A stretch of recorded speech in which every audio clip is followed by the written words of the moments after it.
Lagi-lagi kita terus berperang melawan pandemi. Masih belum keluar dari zona ini dan entah sampai kapan terus begini. Hari dan bulan telah berlalu. Apakah kita hanya berharap pada harapan palsu? Ataukah kondisi normal hanyalah hal yang semu? Iman dan harapan terus berjatuhan, seperti mempertanyakan di manakah kuasa Tuhan. Apakah mujizat tetap diadakan? Masihkah perlu memelihara iman dan harapan?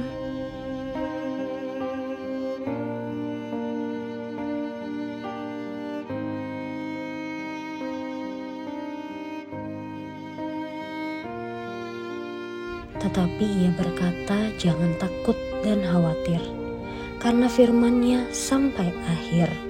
Sekalipun kondisi seakan dibombardir, ini bukan akhir. Biarlah perkataan firman yang terus melekati hati dan bibir.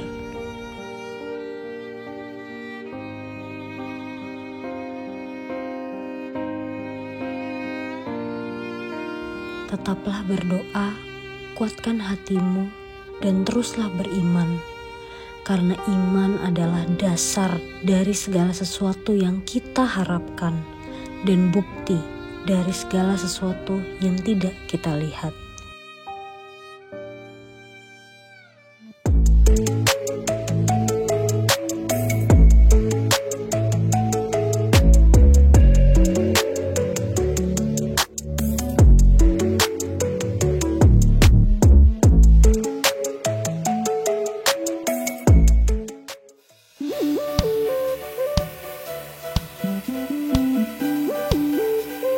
Mari kita berikan sorak-sorai kemuliaan bagi Tuhan kita yang dahsyat. Haleluya.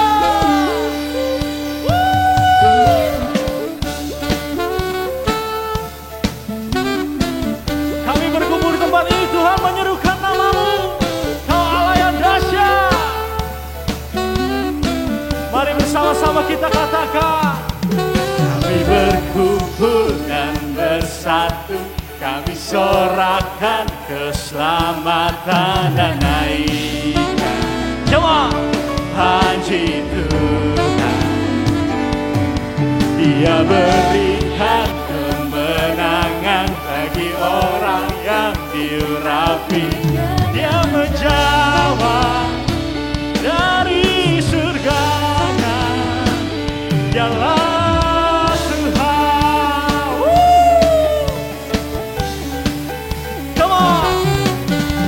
bermegah atas harta yang menyanjungkan tahta mereka. Namun kita, megahkan Tuhan. Tiada satu pun di dunia yang kan kekal untuk selamanya. Hanya Tuhan, sumber pengharapan. Katakan musuh kita.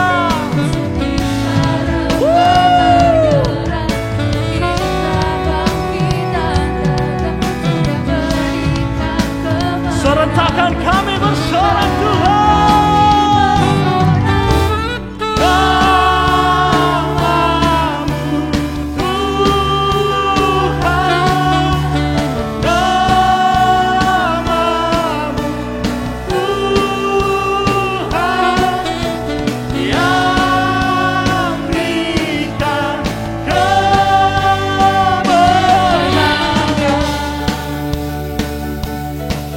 Sorak-sorai kemuliaan hanya nama-Mu Tuhan.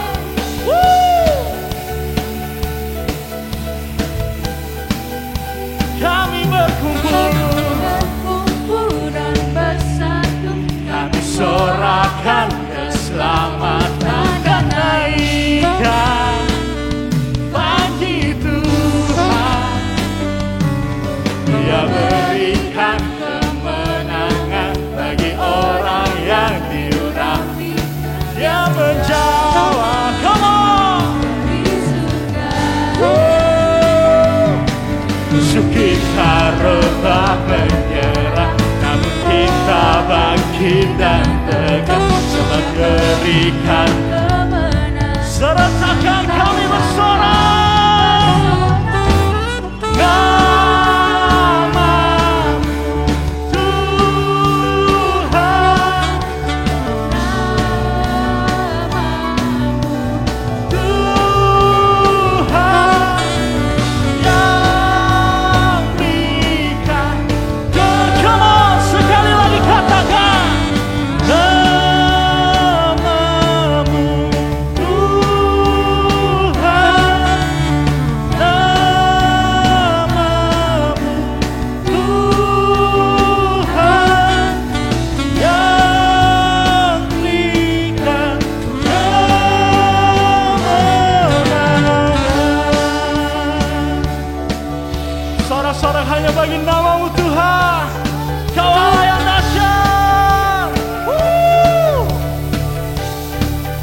Mari sama-sama katakan namamu Tuhan, namamu Tuhan, yang berikan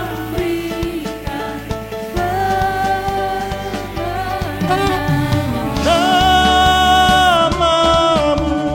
Tuhan, namamu Tuhan.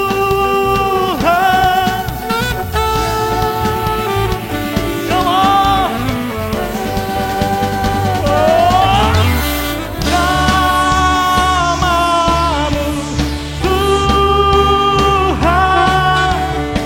Namamu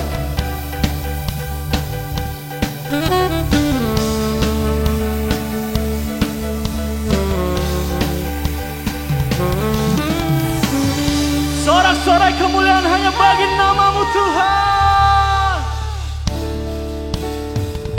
Dan ku kagum hormat akan Engkau. Ku kagum hormat akan Engkau.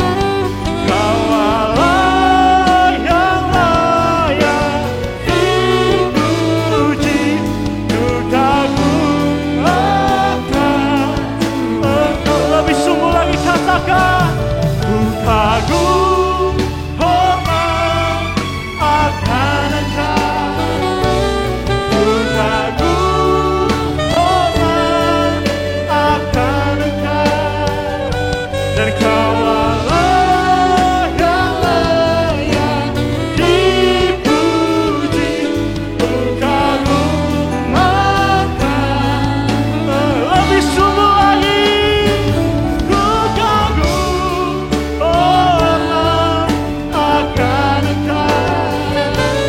Ku kagum hormat akan Engkau. Kau Allah yang layak dipuji. Ku kagum akan Engkau.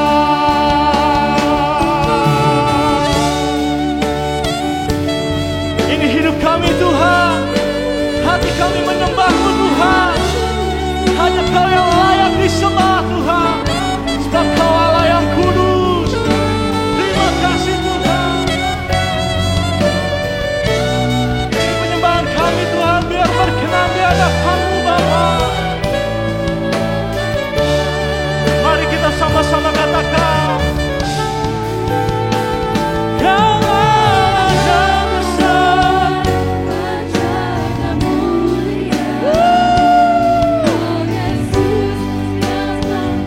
Kau yang membuat kami terpesona.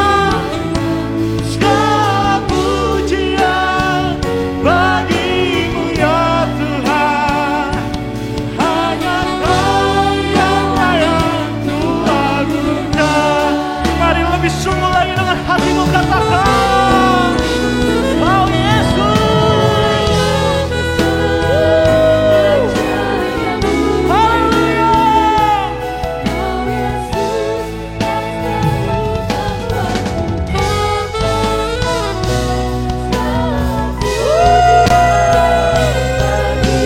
Kami sorakan hanya untuk namamu Tuhan.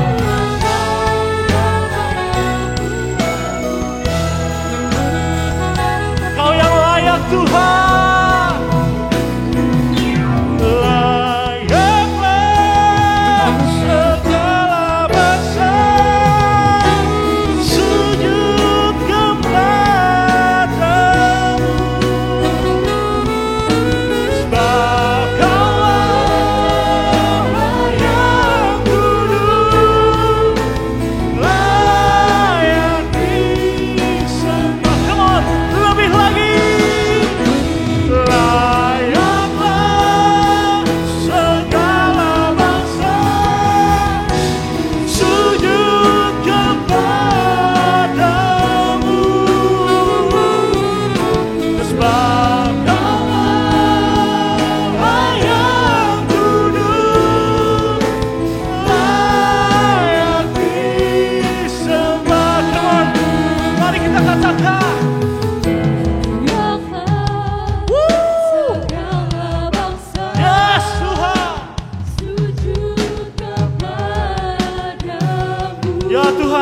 semua sujud di hadapan-Mu Tuhan.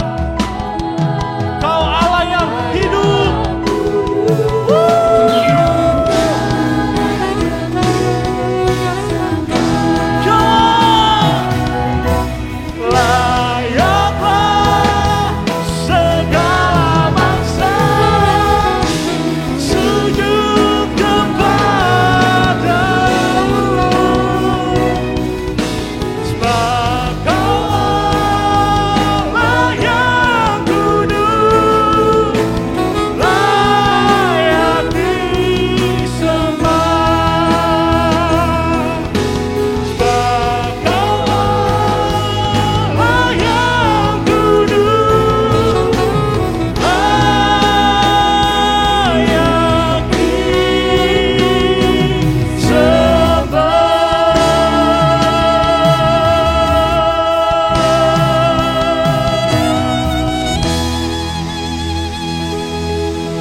Sorakan kemenangan kami di hadapan-Mu Tuhan.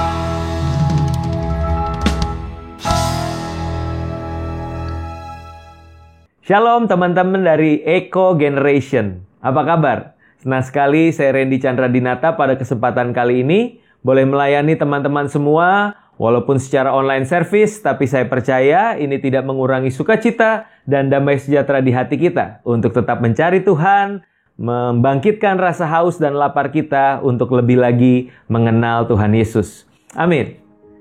Pada kesempatan kali ini saya akan membawakan sebuah tema yang berjudul Faith and Miracle.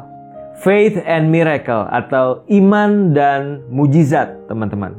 Nah, iman dan mujizat merupakan dua tema yang cukup populer, yang cukup terkenal di kalangan Kristen, teman-teman. Ya, di mana kita diajar untuk memiliki iman yang teguh, dan juga di dalam perjalanan hidup kita rindu untuk mengalami mujizat, keajaiban, pertolongan Tuhan yang dahsyat di dalam setiap kehidupan kita. Dan tentunya tidak terkecuali di masa-masa pandemi ini kita menemukan bahwa banyak orang, tidak sedikit yang begitu mengharapkan mujizat yang daripada Tuhan.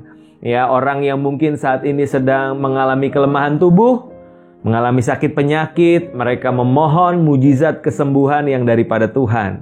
Mungkin beberapa dari antara kita yang mengalami krisis ekonomi, yang mengalami goncangan secara finansial, kita pun sama memohon kepada Tuhan, kiranya ada pertolongan, ada mujizat bagi keadaan ekonomi di dalam kehidupan kita. Atau bahkan kita juga berdoa menaikkan permohonan kepada Tuhan untuk Tuhan secara ajaib boleh memulihkan keadaan bangsa dan negara kita yang sedang tidak baik-baik saja. Ya, tentunya hari-hari ini kita sangat merindukan bahwa Tuhan bekerja melalui mujizatnya di tengah-tengah kita.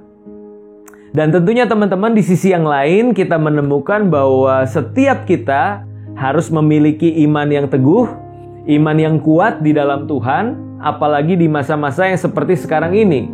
Situasi dan kondisi yang ada itu mendesak kita untuk kita memiliki iman yang teguh di dalam Tuhan. Ya, karena kalau tidak, maka keadaan bisa saja berpotensi untuk menggoyahkan iman kita. Sehingga iman kita menjadi lemah dan pada akhirnya kita gagal untuk hidup taat, hidup setia kepada Tuhan di masa-masa yang tidak mudah ini. Oleh karena itu teman-teman, hari ini kita akan membahas mengenai apa sih iman yang sejati itu dan bagaimana kita juga memiliki pengalaman bersama dengan Tuhan melalui mujizat-mujizatnya. Dan apakah hubungannya, korelasinya antara iman dan juga mujizat di dalam kehidupan kita. Nah teman-teman, minimal ada 2 poin yang saya mau bagikan pada kesempatan kali ini. Bicara mengenai iman, korelasinya juga dengan mujizat di dalam kehidupan kita. Yang pertama adalah bahwa iman itu mampu mendatangkan mujizat. Ya, iman mampu mendatangkan mujizat. Kita menemukan di Alkitab bahwa Tuhan yang kita sembah, bahwa Tuhan yang kita percaya adalah Tuhan yang berkuasa. Dahulu, sekarang, bahkan sampai selama-lamanya, kuasanya itu tidak berubah. Dan kita perlu untuk mengimani, kita perlu mempercayai bahwa Tuhan kita sanggup untuk melakukan segala sesuatu. Amin teman-teman. Dan kita temukan di dalam Alkitab berbagai kisah mengenai mujizat yang Tuhan kerjakan di tengah-tengah umat Israel, di tengah-tengah dunia ketika Yesus datang 2000 tahun yang lalu. Contohnya saja seorang perempuan Kanaan yang anaknya sedang sakit, lalu dia datang kepada Yesus merendahkan dirinya, memohon kesembuhan daripada Tuhan.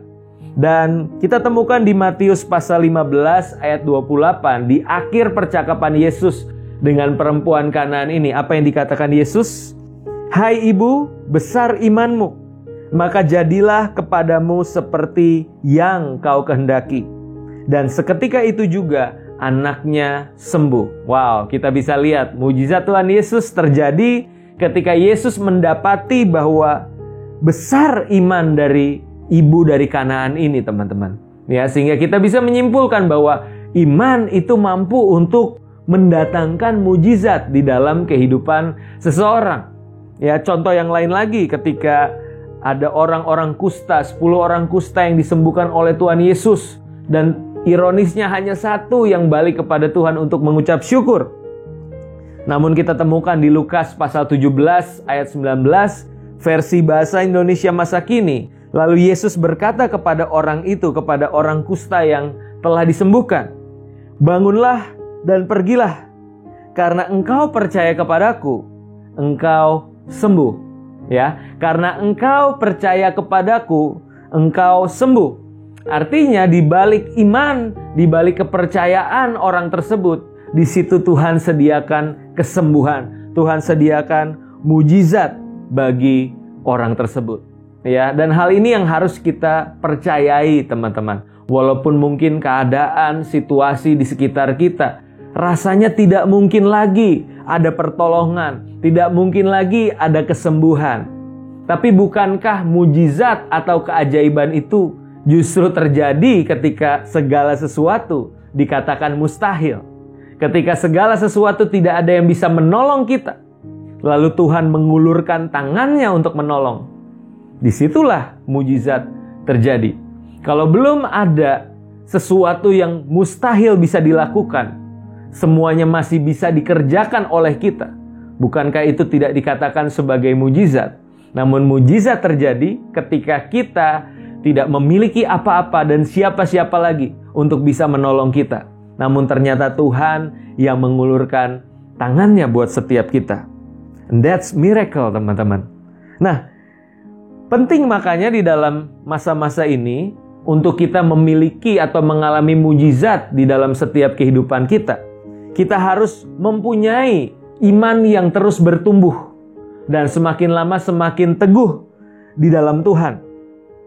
Ya, nah pertanyaannya adalah dari manakah kita memperoleh iman yang terus bertumbuh dan semakin teguh di dalam Tuhan?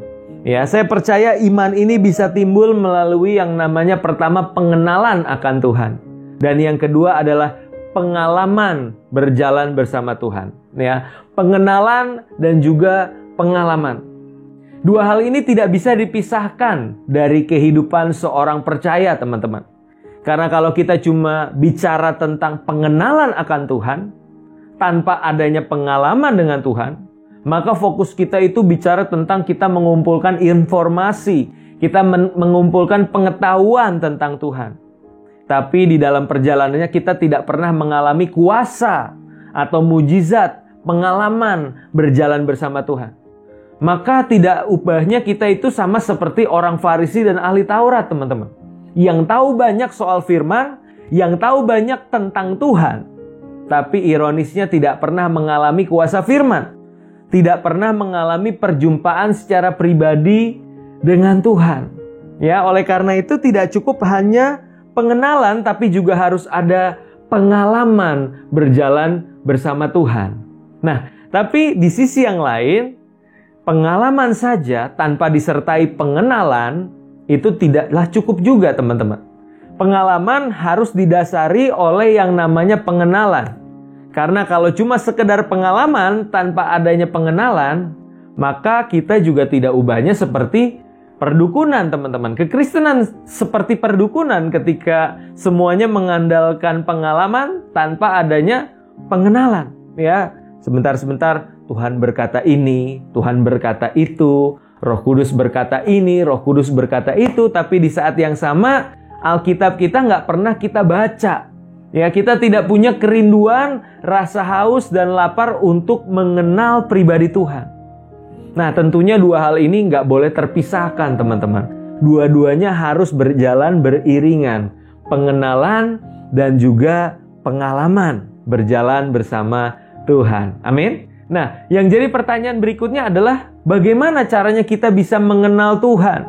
Dan dari situ akan timbul iman di hati kita. Roma pasal 10 ayat 17 berkata bahwa iman itu timbul dari pendengaran dan pendengaran akan firman Kristus.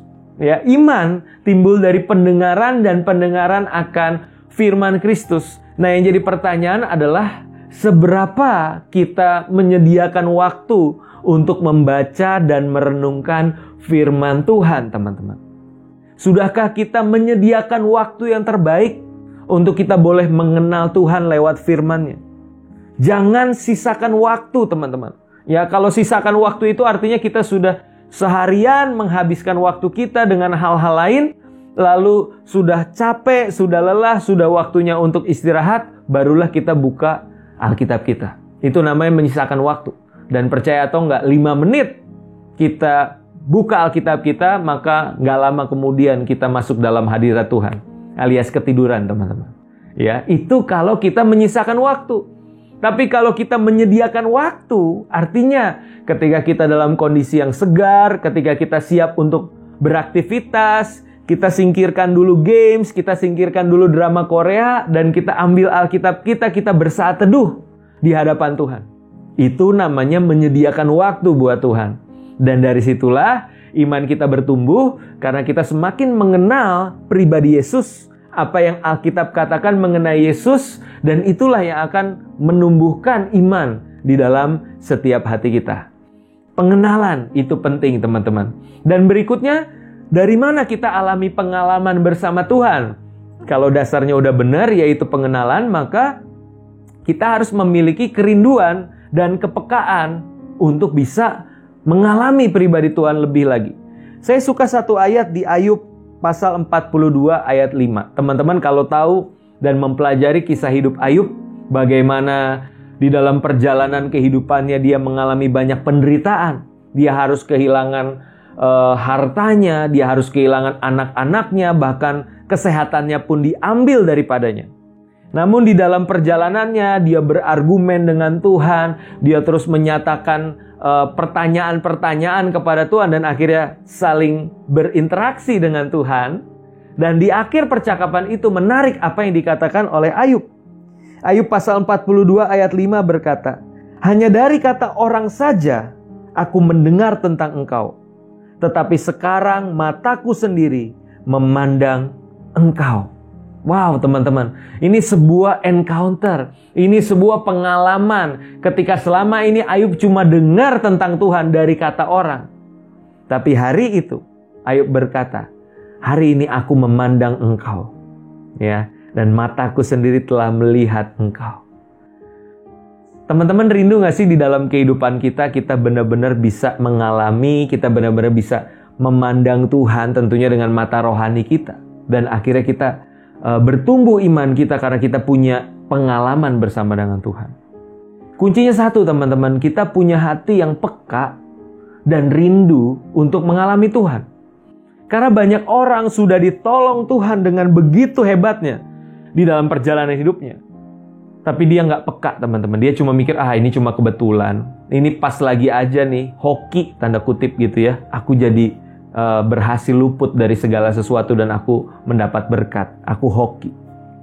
Tapi sometimes kadang ada orang yang kayaknya pertolongan Tuhan tuh kecil gitu ya. Sepele sehari-hari banget. Tapi dia bisa berkata, wah Tuhan baik banget dalam hidup aku. Mujizat Tuhan aku rasain banget. Padahal yang satu dapat besar, dia ngerasa kayak ya gitu doang. Yang satu cuma dapat kecil tapi dia bilang, wow, thank you God, thank you Tuhan, ini besar banget, ini keren banget dalam hidupku. Yang membedakan apa, teman-teman? Kepekaan dan juga kerinduan untuk mengalami Tuhan.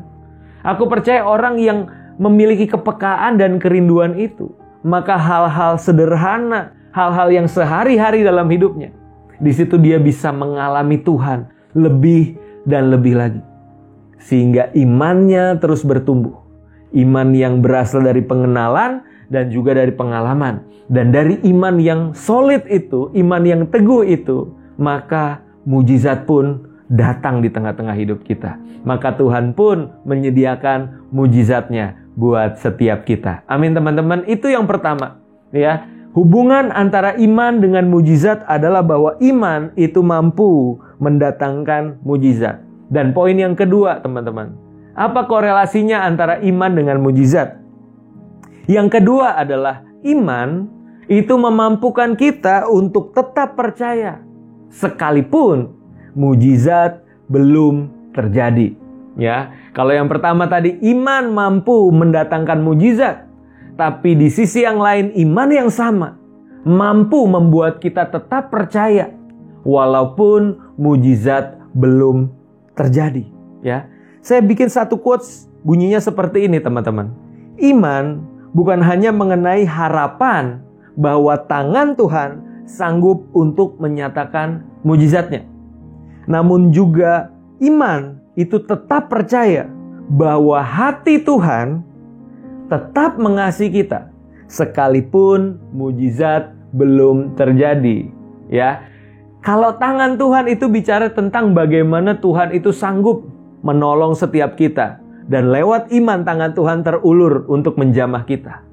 Tapi di saat yang sama, di sisi yang lain kita menemukan bahwa dibutuhkan pengenalan akan hati Tuhan, ya, dan itulah iman. Kita percaya akan hati Tuhan yang tetap mengasihi kita sekalipun apa? Mujizat belum terjadi.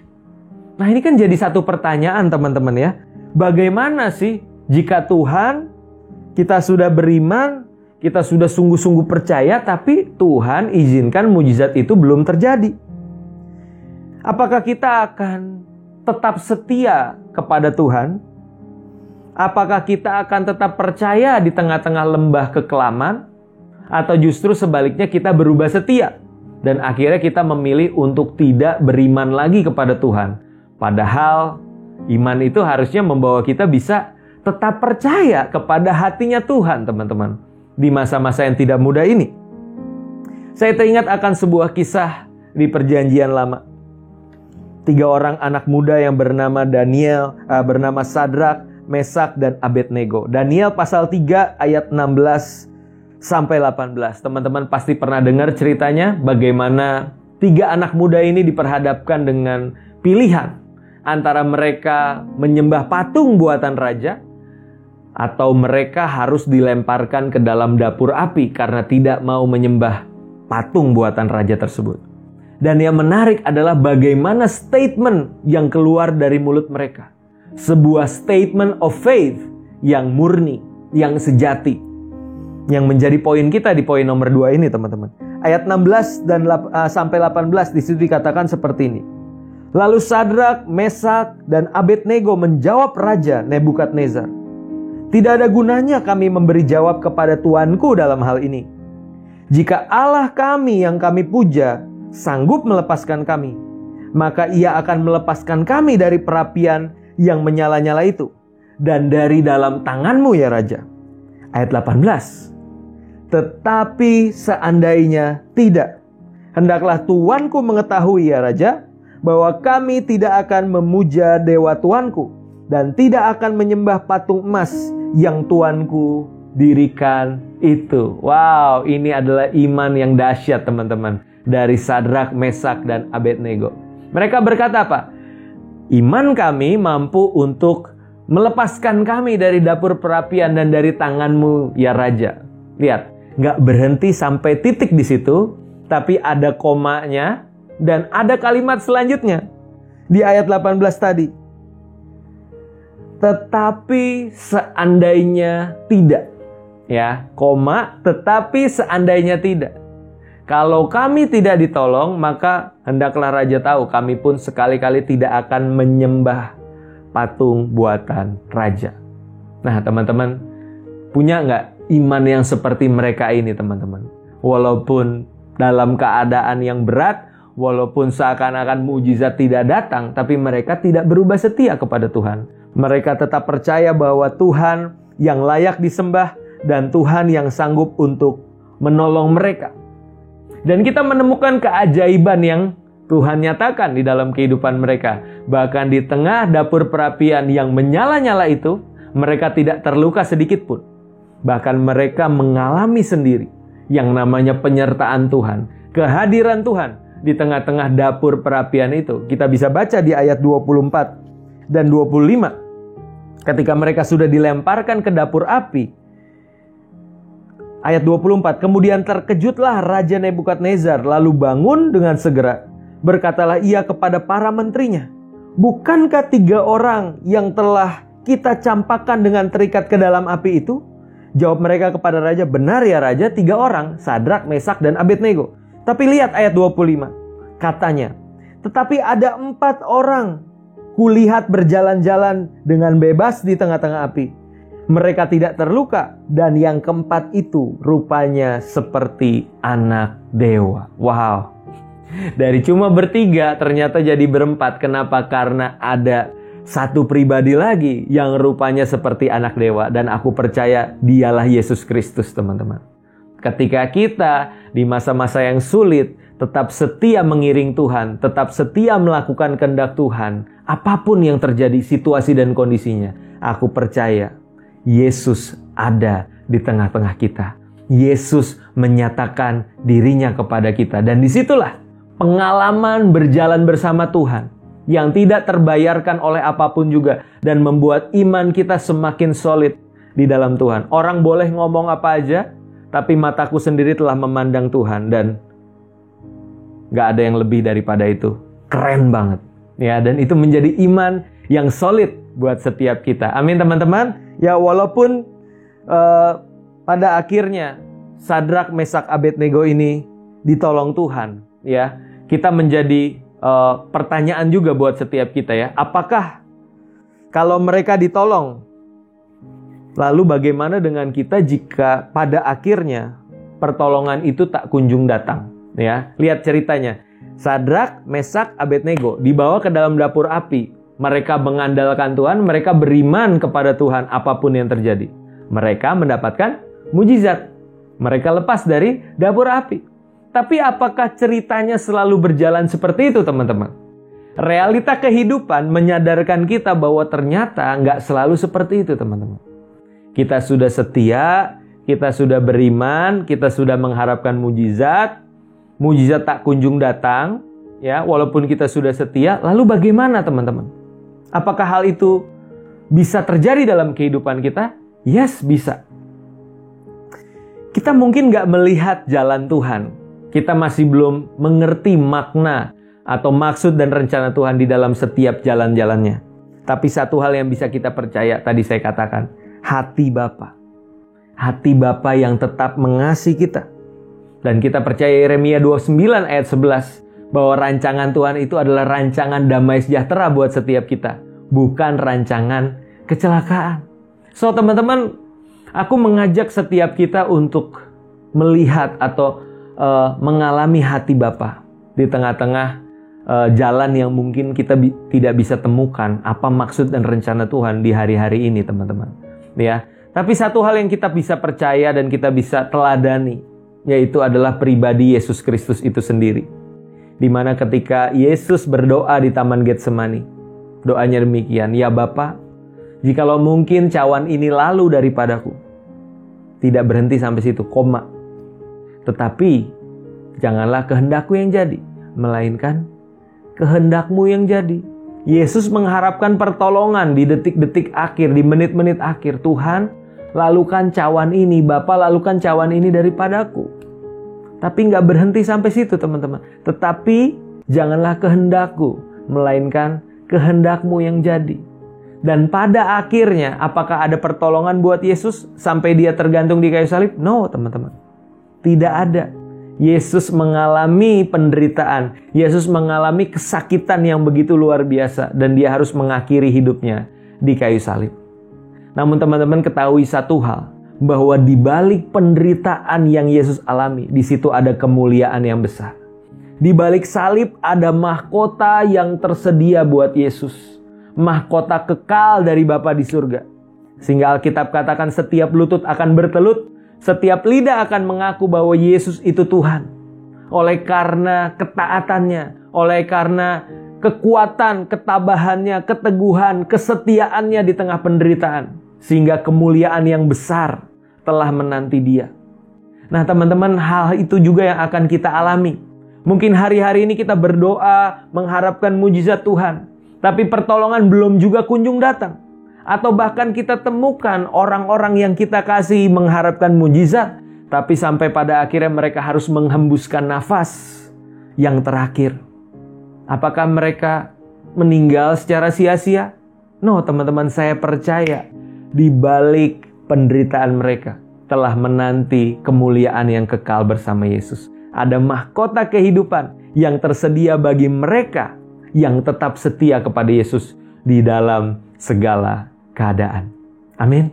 Saya berharap 2 poin ini bisa menjadi kekuatan buat setiap kita, teman-teman, bahwa iman yang kita miliki adalah iman yang percaya bahwa Yesus sanggup mengadakan mujizat. Apapun masalah pergumulan kita, datang sama Tuhan. Bawa setiap masalah pergumulan tersebut. Dan percaya dengan segenap hati, Yesus sanggup mengadakan mujizat. Namun di saat yang sama, di sisi yang lain kita temukan bahwa kalau Yesus belum mengizinkan mujizat itu terjadi, berikan ruang bahwa Tuhan punya rencana yang terbaik.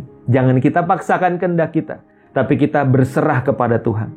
Bahwa kita berkata, yes Tuhan, jalanmu, maksud dan rencanamu mungkin hari ini aku belum pahami. Tapi aku mau belajar percaya hatimu. Hatimu pasti mengasihi kami dan pasti sediakan yang terbaik buat kami semua. Amin. Mari kita satu dalam doa. Bapa dalam surga, kami mengucap syukur Tuhan untuk kesempatan kali ini. Kami telah mendengarkan kebenaran firman-Mu. Biarlah firman-Mu ini termaterai di dalam setiap hati kami Tuhan. Boleh terus tertanam, bertumbuh, berbuah bagi kemuliaan nama-Mu. Tuhan, berikan kami iman yang teguh di masa-masa pandemi ini. Biarlah di masa-masa yang sulit ini kami tidak berubah setia. Kami tetap berpegang teguh kepada firman-Mu Tuhan. Dan bahkan sebaliknya di masa-masa yang sulit ini kami tidak menjadi lemah, tapi kami menjadi berkat buat banyak orang. Kami menjadi jawaban bagi banyak orang di tengah-tengah masa yang sulit ini. Berkati setiap kami, berkati gereja kami, berkati para pemimpin yang ada Tuhan. Biarlah hikmat yang daripada Tuhan memimpin setiap pemimpin-pemimpin kami, sehingga setiap keputusan yang diambil mempermuliakan nama Tuhan dan menjadi berkat buat para jemaat-Mu. Terima kasih Tuhan, kami akan akhiri ibadah kami. Kami terima berkat-berkat yang daripada Tuhan. Tuhan Yesus memberkati engkau. Tuhan Yesus memberkati keluargamu. Tuhan Yesus memberkati kesehatanmu. Tuhan Yesus memberkati studimu. Tuhan Yesus memberkati pekerjaanmu. Tuhan Yesus memberkati ibadah dan pelayananmu. Tuhan Yesus memberkati engkau dengan masa depan yang gilang gemilang dan penuh dengan harapan. Biar apapun yang tanganmu kerjakan dibuatnya berhasil. Dan engkau diberkati untuk menjadi berkat buat banyak orang. Oleh karena itu terimalah segala berkat yang daripada Tuhan, kasih karunia dari Bapa kita di sorga, cinta kasih dari Tuhan kita Yesus Kristus, dan juga pimpinan pengurapan penghiburan Roh Kudus boleh menjadi bagian hidup kita.